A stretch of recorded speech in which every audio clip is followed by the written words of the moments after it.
السلام علیکم ورحمۃ اللہ وبرکاتہ۔ سیرت النبی صلی اللہ علیہ وسلم کورس میں آپ سب کو خوش آمدید ہے۔ اہلاً و سہلاً مرحبا۔ آج کا ہمارا لیسن ہے عمرہ حدیبیہ۔ نحمدہ و نصلی علی رسولہ الکریم، اما بعد فاعوذ باللہ من الشیطان الرجیم، بسم اللہ الرحمن الرحیم۔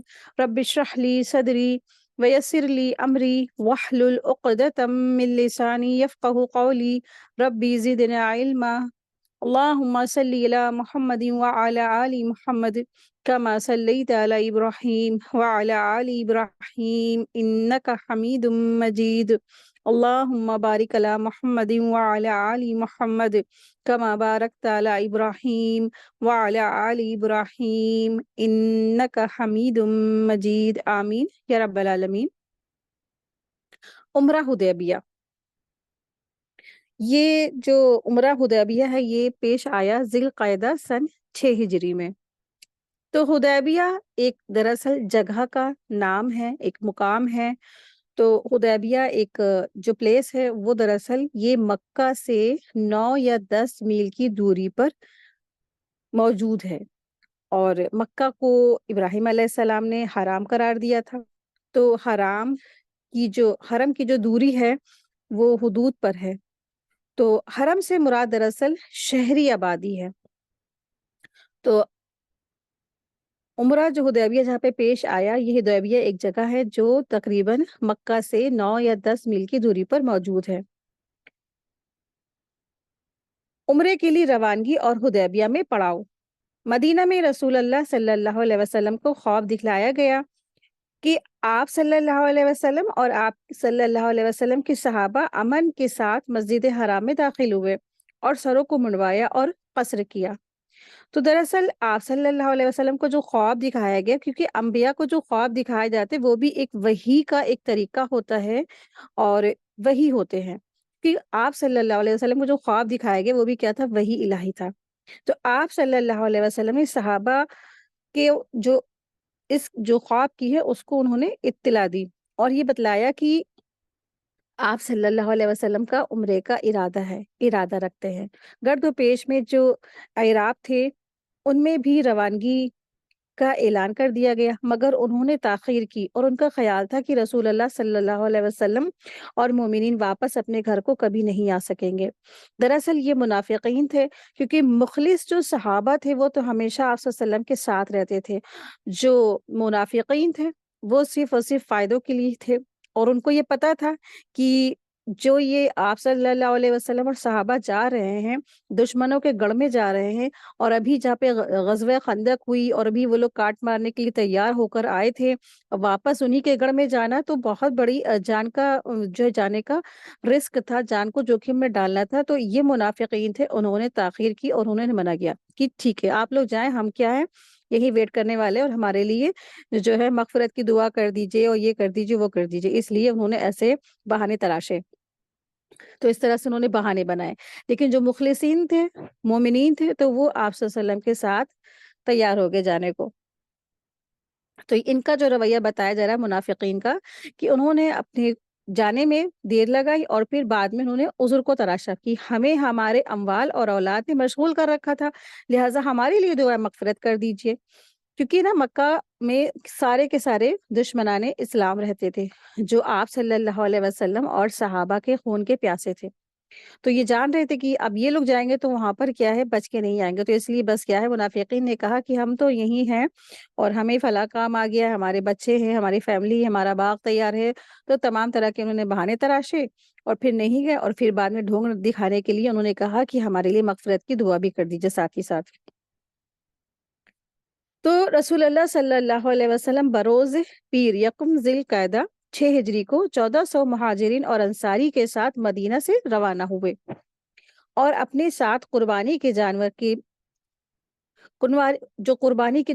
ان کو بھی لے لیے، تاکہ لوگوں کو یہ معلوم ہو جائے کہ آپ صلی اللہ علیہ وسلم جنگ کے لیے نہیں آ رہے بلکہ عمرے کے لیے جا رہے ہیں۔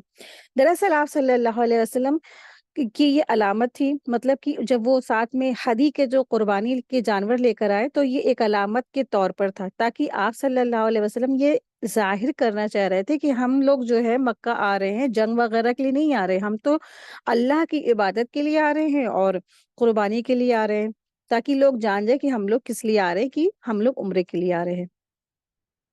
ذوالحلیف پہنچ کر جانوروں کو قلادے پہنائے اور کوہان چیر کر نشان بنایا اور عمرے کا احرام باندھا۔ پھر آپ صلی اللہ علیہ وسلم نے سفر جاری رکھا۔ عصفان پہنچے تو آپ صلی اللہ علیہ وسلم کے جاسوس نے آ کر اطلاع دی کہ قریش جنگ کا اور مسلمانوں کو بیت اللہ سے روکنے کا تہیہ کیے بیٹھے ہیں۔ انہوں نے زیتوا میں پڑاؤ ڈال رکھا اور خالد بن ولید کو 200 سواروں کے ساتھ عصفان کے قریب قراء الغمیم بھیج دیا تاکہ وہ مکہ آنے والا راستہ بند رکھے۔